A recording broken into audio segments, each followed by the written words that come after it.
জীবন বাঁচে যেমন অক্সিজেনে, তেমনি আন্দোলন বাঁচে উদ্দীপনায়, সুরে আর সাহসে। ২০২৪ সালের জুলাই অভ্যুত্থানে এই সাহসের নাম ছিল গান। কখনো র্যাপ, কখনো ব্যান্ড, কখনো ধ্রুপদী সুর। সবই এক হয়ে উঠেছিল ছাত্র জনতার প্রতিরোধের কণ্ঠস্বর। গানের কথায় ছিল আগুন, সুরে ছিল বিদ্রোহ, আর এই গানই হয়ে উঠেছিল আন্দোলনের হৃদস্পন্দন। ১৪ জুলাই ঢাকা বিশ্ববিদ্যালয়ে ছাত্রলীগের নারকীয় হামলার পর শুরু হয় কোটা সংস্কার আন্দোলনের নতুন ধারা। কয়েকদিনের ব্যবধানে তার রূপ নেয় দেশজুড়ে এক গণবিস্ফোরণে। মুহুর্মুহুর গুলি, কাঁদানো গ্যাস আর রাষ্ট্রীয় নিপীড়নে যখন চেপে ধরা হচ্ছিল কণ্ঠস্বর, ঠিক তখনই ফেটে পড়েছিল বেশ কিছু গান। এ যেন গানের মধ্যেই এক একটি প্রতিবাদের পোস্টার, এক একটি গুলির মতো প্রতিবাদী বিস্ফোরণ।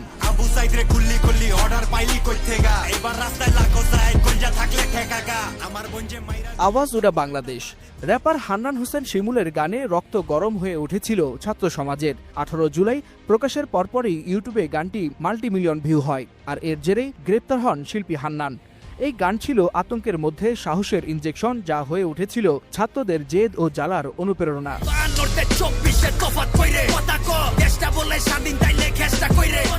কথা ক।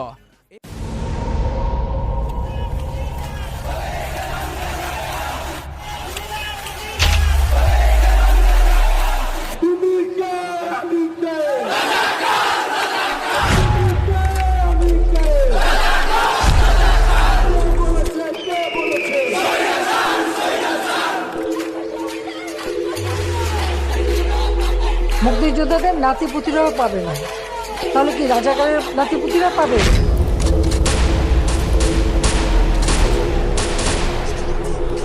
শিক্ষার্থীরা নামছিল প্রতিবাদের রাজপথে, সারা দেশের জনতাও মিলছিল তাদের সাথে। বুকের পাটায় কেল্লা বানায় আবু সাইদ ওয়াসিমরা, সেই বুকে গুলি করলো পুলিশ লীগের হাইনারা। কয়েকশো বুক ঝাঁঝরা হইল শহর গ্রামের প্রান্তে, কত সন্তান এতিম হইল পারলো না কেউ জানতে। ওই নেকুস্ত ভাইয়ের দেহ ফেরাউনের স্বর্গে, বাপে পাইতো পড়লা লাশটা মেডিকেলের মর্গে। জাতীয় জাদুঘর বাংলাদেশের সবচেয়ে বড় জাদুঘর ও সংগ্রহশালা। এটি বাংলাদেশের ঐতিহাসিক, প্রত্নতান্ত্রিক, শিল্পকলা ও প্রাকৃতিক ইতিহাস সম্পৃক্ত নিদর্শনাদি সংগ্রহ, সংরক্ষণ, প্রদর্শন ও গবেষণার উদ্দেশ্যে প্রতিষ্ঠিত একটি জাতীয় প্রতিষ্ঠান। ব্রিটিশ শাসনামলে ১৯১৩ সালে ঢাকা জাদুঘর নামে এর যাত্রা শুরু হয়েছিল। বর্তমানে রাজধানী ঢাকা শহরের প্রাণকেন্দ্রে শাহবাগের জাদুঘরটি অবস্থিত। ভ্রমণ পিপাসু আজকের পর্বে তুলে ধরার চেষ্টা করব জাতীয় জাদুঘরের ইতিহাস, এখানে কি কি আছে, এখানে কিভাবে আসবেন, সময়সূচি ও খরচ সহ ভ্রমণের সকল খুঁটিনাটি তথ্য।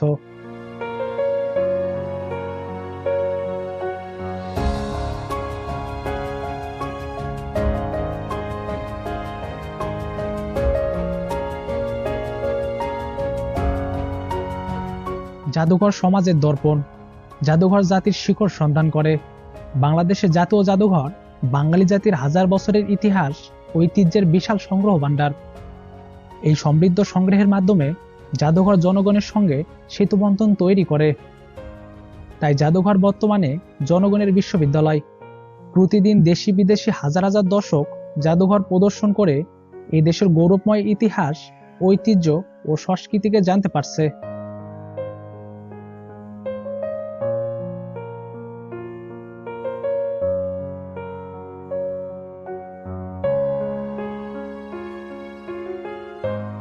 এবার সংক্ষেপে জেনে নেওয়া যাক জাতীয় জাদুঘরের ইতিহাস। জাতীয় জাদুঘর বাংলাদেশের রাজধানী ঢাকা শহরে অবস্থিত দেশের প্রধান জাদুঘর। এটি ১৯১৩ সালের ২০ মার্চ প্রতিষ্ঠিত হয় এবং ২১ সালের ৭ আগস্ট এর আনুষ্ঠানিক উদ্বোধন করা হয়। ১৯৮৩ সালের ১৭ নভেম্বর এটিকে জাতীয় জাদুঘরের মর্যাদা দেওয়া হয়।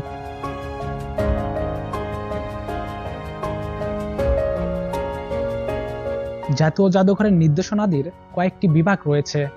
এগুলো হলো ইতিহাস ও ভূপদী শিল্পকলা, জাতিতত্ত্ব ও অলঙ্করণ শিল্পকলা, সমকালীন শিল্পকলা ও বিশ্ব সভ্যতা, প্রাকৃতিক ইতিহাস বিভাগ, সংরক্ষণ গবেষণাগার ও গণশিক্ষা বিভাগ।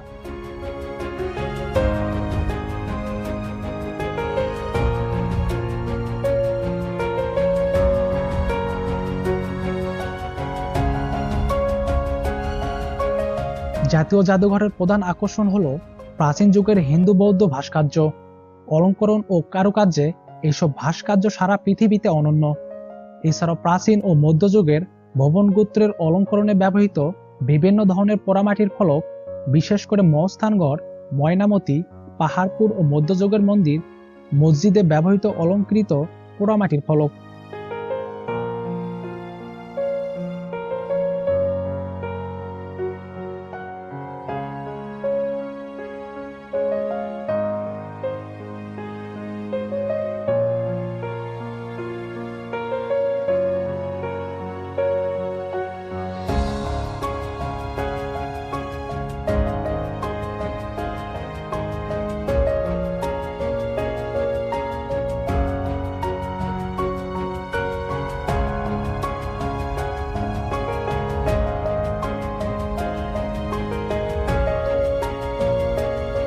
দ্বিতীয় তলাটি যেন পুরো বাংলাদেশের একটি ক্ষুদ্র সংরক্ষণ।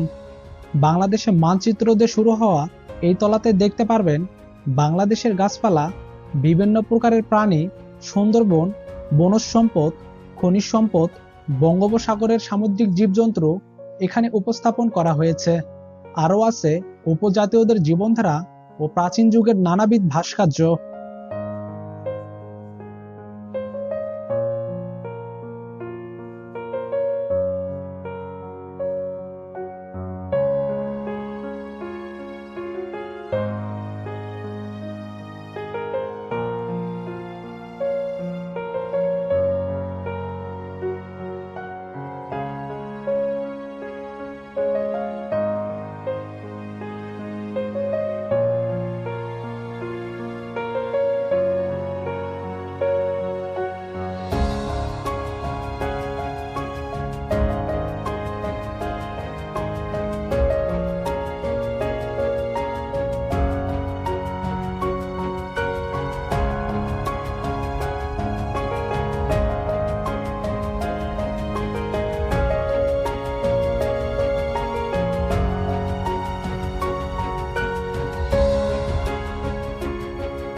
তৃতীয় তলার তিনটি গ্যালারিতে 1947 সাল থেকে 1971 সাল পর্যন্ত বাঙালি জাতি স্বাধীনতা সংগ্রামের ইতিহাস উপস্থাপন করা হয়েছে। এইসব গ্যালারিতে উল্লেখযোগ্য নিদর্শন হল ভাষা আন্দোলনের আলোকচিত্র ও দলিলপত্র, শহীদ মিনারের ভাঙ্গা অংশ, 7ই মার্চের ভাষণের বৃহৎ আলোকচিত্র, মুক্তিযুদ্ধের পোস্টার, মুক্তিযুদ্ধে ব্যবহৃত অস্ত্রশস্ত্র, অস্ত্র সমর্পণ ও দখলদার বাহিনীর আত্মসমর্পণের দৃশ্যাবলীর আলোকচিত্র, যা একটি সাহসী জাতির গৌরবময় ঐতিহাসিক উত্থানের সাক্ষ্য বহন করছে।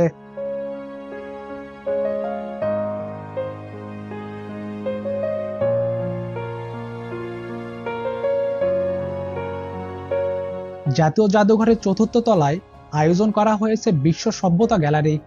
প্রাচীন মিশর, গ্রিক, রোমান, পারস্য সভ্যতার কোনো নিদর্শন এখানে রাখা নেই। সে কারণে বিশ্ব সভ্যতা গ্যালারি পূর্ণতা লাভ করেনি। তবে আধুনিক ইউরোপীয় বিখ্যাত শিল্পকর্মের মূল ও অনুকৃতি উপস্থাপন করা হয়েছে। বিশ্ব বরেণ্য কৃতি সন্তানদের প্রতিকৃতি নিয়ে একটি বড় গ্যালারির আয়োজন করা হয়েছে, যা দর্শকদের বিশ্ব মনীষীদের সম্পর্কে ধারণা দেয়। এছাড়াও রয়েছে বিদেশি সংস্কৃতি ভিত্তিক কয়েকটি আকর্ষণীয় কর্নার। এইসব কর্নারগুলোর মধ্যে রয়েছে ইরানীয় কর্নার, সুইজারল্যান্ড কর্নার, কোরীয় কর্নার, চাইনিজ কর্নার ইত্যাদি। এইসব কর্নারের ওইসব দেশের শিল্পকর্ম, ভাস্কর্য, বাদ্যযন্ত্র, চীনামাটির ও ধাতব শিল্পকর্ম এবং সর্বোপরি দৈনন্দিন জীবনে ব্যবহৃত দ্রব্য সামগ্রী উপস্থাপন করা হয়েছে। আর এসব নিদর্শনের সঙ্গে রয়েছে আরবীয় ক্যালিগ্রাফি এবং 7 কেজি ওজনের মুসলিম ধর্মের পবিত্র কোরআন শরীফ।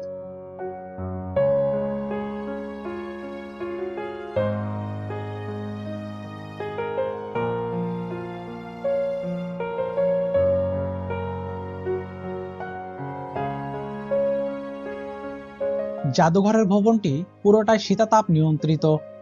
দর্শনার্থীদের জন্য বিশ্রাম কক্ষ, নামাজ কক্ষ, বিনামূল্যে নিরাপদ পানির ব্যবস্থা পরিষ্কার পরিচ্ছন্ন টয়লেট, শিশুদের জন্য খাবার ও টয়লেটের বিশেষ ব্যবস্থা রয়েছে।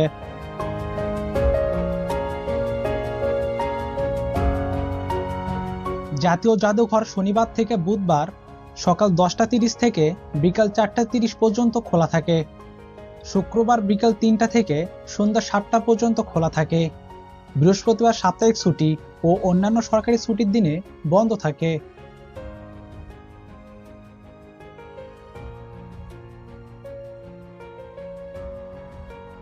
জাদুঘরের মূল গেটের পাশে টিকিট কাউন্টার রয়েছে। 3 থেকে 12 বছর বাচ্চাদের টিকিট মূল্য 20 টাকা। 12 বছরের উপর সকল বাংলাদেশি দর্শনার্থীদের জন্য টিকিট মূল্য 40 টাকা। সার্কভুক্ত দেশের নাগরিকদের জন্য 300 টাকা। বিদেশি দর্শনার্থীদের জন্য প্রবেশ মূল্য ধরা হয়েছে 500 টাকা। কিভাবে যাবেন? জাতীয় জাদুঘর শাহবাগ এলাকার বঙ্গবন্ধু শেখ মুজিব মেডিকেল বিশ্ববিদ্যালয়ের দক্ষিণ পাশে অবস্থিত। আপনার এলাকা থেকে শাহবাগ রুটে যে কোনো বাসে চড়ে শাহবাগ গোল চত্বর কিংবা শাহবাগ পুলিশ বক্সের সামনে নামলেই দেখা মিলবে এই জাদুঘরের। জাতীয় জাদুঘর নিয়ে আরো কোনো প্রশ্ন থাকলে আমাদের কমেন্ট করে জানান।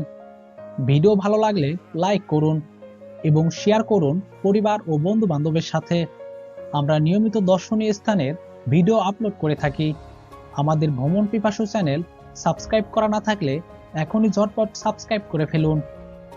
আজকের মতো এ পর্যন্তই। পরের পর্ব দেখার আমন্ত্রণ জানিয়ে আজ এখানে শেষ করছি। সবাই ভালো থাকুন ও নিরাপদে থাকুন। আসসালামু আলাইকুম।